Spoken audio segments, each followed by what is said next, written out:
Viewers কিভাবে আপনারা business পেপ্যালে bank account add করবেন প্লাস ভেরিফাই করবেন সেটা আপনাদের দেখাবো। Let's go to the video. তো ভিউয়ার্স স্ক্রিনে আপনারা দেখতে পাচ্ছেন, তো অলরেডি আমি কিন্তু বিজনেস পেপ্যাল অ্যাকাউন্টে লগ ইন করে রাখছি ভিডিও যাতে শর্ট হয়।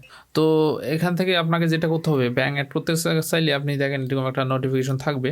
তো এটা যদি না থাকে, এটা যদি নোটিফিকেশনটা না শো করে, সেক্ষেত্রে আপনাকে এখান থেকে এই যে অ্যাকাউন্ট সেটিং দেখেন, এখানে মাউস পয়েন্টারটা নিয়ে আসলেই কিন্তু এখান থেকে কিছু ফাংশন আসতেছে। এখান থেকে আপনি অ্যাকাউন্ট সেটিং এই অপশনে চলে যাবেন, ক্লিক দিয়ে চলে যাবেন এখানে।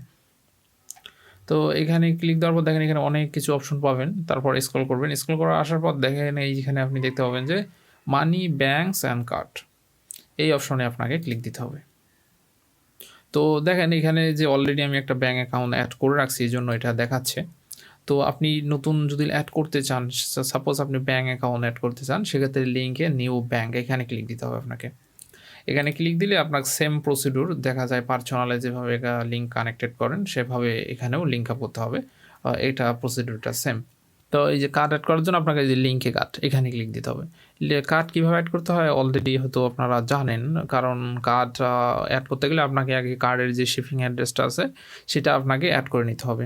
তো আপনি এখানে ক্লিক দিয়েও কিন্তু শিপিং অ্যাড্রেসটা অ্যাড করে নিতে পারেন। শিপিং অ্যাড্রেসটা অ্যাড করার পর তারপর আপনি যে এখানে যদি আপনার বিলিং অ্যাড্রেসটা অলরেডি থাকে তাহলে তো ওইটাই অ্যাড করবেন, না হলে এই যে অ্যাড নিউ অ্যাড্রেস এখানে ক্লিক করে আপনার যে ক্রেডিট কার্ডের যে অ্যাড্রেসটা আছে সেটা আপনাকে এখানে অ্যাড করে নিতে হবে।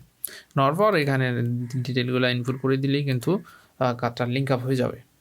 তো দেখেন এরকম যে আমি অলরেডি ব্যাঙ্কটা অ্যাড করছি, ব্যাঙ্কের ডিপোজিটও পোস্ট হয়েছে। তো ব্যাঙ্কটা ভেরিফাই করব, ভেরিফাই করার জন্য এরকম দেখেন এই যে পাশে এডিট অপশনটা, এখানে আপনাকে ক্লিক দিতে হবে। এখানে ক্লিক দিলে যে দেখেন এরকম অপশন চলে আসবে। তো এখান থেকে আপনাকে এই যে কনফার্ম ব্যাঙ্ক এখানে ক্লিক দিতে হবে। তো কনফার্ম ব্যাঙ্কে ক্লিক দেওয়ার পর দেখেন দুইটা বক্স আসবে, এখানে যে ডিপোজিট দুইটা ঢুকছে, তো ওই ডিপোজিট দুইটা এখানে ইনপুট করে দিতে হবে। এটা র্যান্ডমলি, এটা আপনার কোনটা আগে দিবেন কোনটা পরে দিবেন নট ফ্যাক্টর, এটা হচ্ছে র্যান্ডমলি। আপনি দুইটা ডিপোজিট ঢুকছে, র্যান্ডমলি আপনি এটা ইনপুট করে দিলেই হয়ে যাবে। তো এখানে দিয়ে দিলাম, দেওয়ার পর কনফার্ম। দেখেন কনফার্মে ক্লিক করার সাথে সাথে কিন্তু your student bank checking has been confirmed. তো ব্যাঙ্কটা কিন্তু সম্পূর্ণভাবে লিঙ্ক আপ হয়ে গেল। তো ওই ব্যাঙ্কে কিন্তু এখন ট্রান্সফার করা যাবে ফান্ড।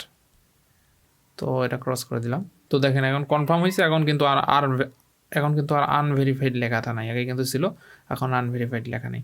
তো তার মানে এটা কনফার্ম হয়ে গেছে। এই হচ্ছে সিম্পল বিষয়। যারা বিজনেস পেপ্যালে নতুন ইউজ করতেছেন তাদের জন্য ভিডিওটা অনেক হেল্পফুল হবে।